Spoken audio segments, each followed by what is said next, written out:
Ladies and gentlemen, Greg Koch here. Wildwood Guitars is the website you're viewing at this particular juncture in time. And I'm here with a warlock of guitar mastery, Todd Krause from the Fender Custom Shop. I've had the bold privilege of playing many of your instruments, my friend, and I have to say they give me a guitar-gasm each and every time. Oftentimes I have to wear some kind of adult diaper for fear of self-soilage. And that's kind of a visual you probably didn't need at this point in time, but I'm telling it anyways. Now, how long have you been at the Custom Shop? What the hell? Long time. It's been 21 years. So when you first got there, what was your level of mastery? I mean, had been building guitars long before that, or was it kind of? Yeah, I had a 10 years prior experience at Charvel-Jackson, which was kind of the epicenter of the 80s, so to speak. Now, did you have a giant mullet at one point in time? Never had the mullet. Had similar haircuts, but never the full-on mullet. I did have the lofty hairdo, though. There's some good pictures of me with some really Gravity-defying curly activity? Yeah, lots of mousse. Found out the hard way that mousse is very flammable, keeps cigarettes away from it. But yeah, that was me. I like that kind of talk. So then you came on board. Now, when you first came to the Custom Shop, was it strictly a one guitar at a time, customer calls up and says, I want my dream guitar, or were they already kind of doing series of guitars at that point? Well, that's exactly where I came in. I was hired to help with the series. I worked in what they called the set neck department, which was, I guess, a faction of Team Built, but we had a highly specialized. It was a set neck, mahogany, maple top, double humbucker Telecaster, and I worked on a small crew. I think it was like a 5-man crew. Red Dave, Mike Bump, Scott Buell, myself. I hope I didn't leave anybody out, but I'm just naming the people that are still at Fender. Indeed. Sorry.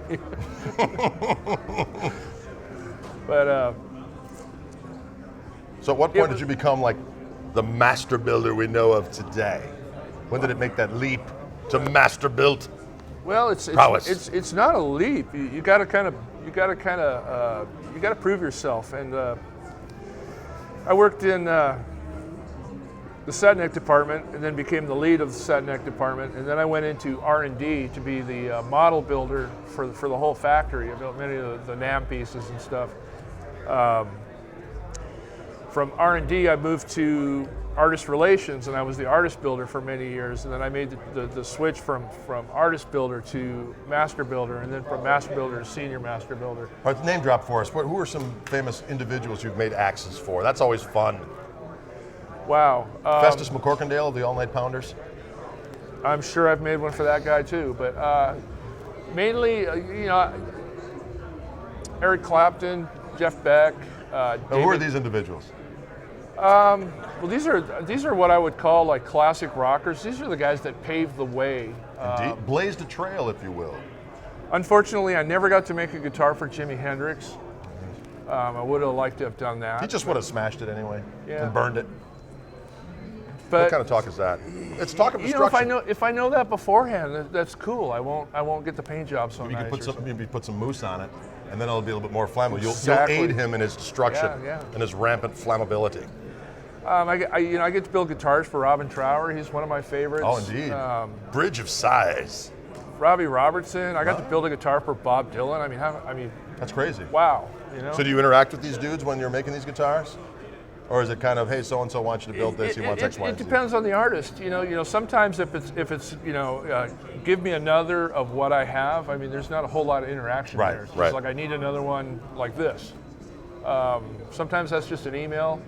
Other times it's a phone call and it's a conversation. It's a meet me after the show.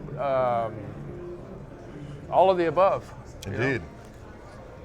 And does that imply some kind of debaucherous, hedonistic lifestyle that you would like to share with us at this point in time? I'm just kidding. You don't have to get into it. Anybody that's gone backstage with me has always been kind of slightly disappointed, because it is very professional, and there isn't the fire trucks, hookers, and clowns that everybody thinks. Except at the end of Ozfest, but that's the only time I've actually ever seen anything like that. So what kind of cool things you got in the works for this year? I see there's all kinds of delicious guitars in there that are being bandied about, but what's something that trips your trigger? I'm actually formulating next year's NAMM show projects right now as we speak. A lot of times, so the projects for NAMM show, those aren't done overnight. It takes months of prep, and they're usually pretty labor intensive, but I don't wish to discuss those too much further because it kind of takes away from the surprise. Well, let me ask you this, my friend. How would you describe what you do for Wildwood in terms of the Wildwood 10s and what you put together as far as that's concerned? It's got to be pretty fun. Those guitars are magnificent. I was really excited when Steve contacted me about that because that first project, the Wildwood 10s, it was a 59, and the 59 is like my favorite year of Strat. Biggest reason is because you can go a lot of ways with that Strat. There was a lot of changes made in 59. So depending if it was an early 59 or a late 59, you can have a still get the 60s back shape, but you can throw the rosewood fingerboard on there. You can throw a maple fingerboard on there, and not saying that it happened, but nobody can prove that it didn't. Right. You can go 3-ply guard. You can go single-ply guard. A lot of latitude to put together your favorite elements of a Strat and still call it historically correct. Right. That's what I really love about that year. So when Steve approached me with the Wildwood 10 and he wanted to do a few versions of that guitar, it was just like I was really excited. Excellent. So we did a run of several 59 Strats and some Tellys too.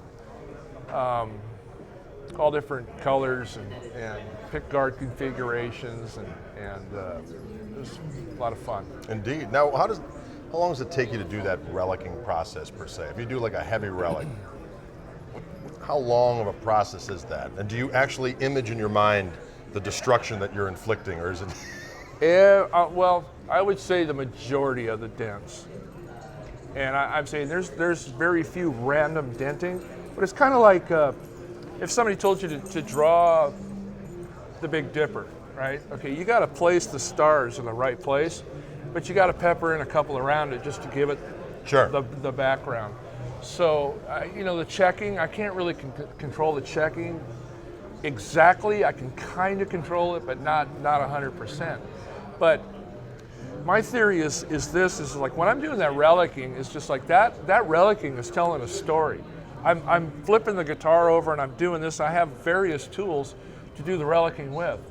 And each one of those dents, when you pick up an old guitar and you look at it, it's just like, wow, how did that happen? How did this happen? It's like, oh, this is from this guy. This guy obviously wore a big clunky watch because it's all chewed up on the inside of the horn here, or bracelets on his picking hand because it's all dented around here, or long sleeve shirts make this kind of wear. But as I go around the guitar, it's like there's handling damage, there's roadie damage, there's just normal wear and tear. There's a lot of these older guitars, they weren't. They were prized possessions, but they were also tools, and they got treated as so. Maybe now if you buy a custom shop guitar, people handle them a little bit more carefully. When you buy a relic, it kind of takes that away, and you can kind of once again get back to this is a tool kind of right, thing. Exactly. But mainly, it's hard for me to deviate from what I do to a guitar when I'm telling that story, because no matter how, because I'm telling the same stories, and I can add, it's like, oh, and here's the ex-wife throwing a shot glass at you. As they do. Not that I know personally, but you can always add, like one or two little things, but the when I line them up in a rack, it's just like they're all very similar, but they're all exactly different. Sure. Which is cool.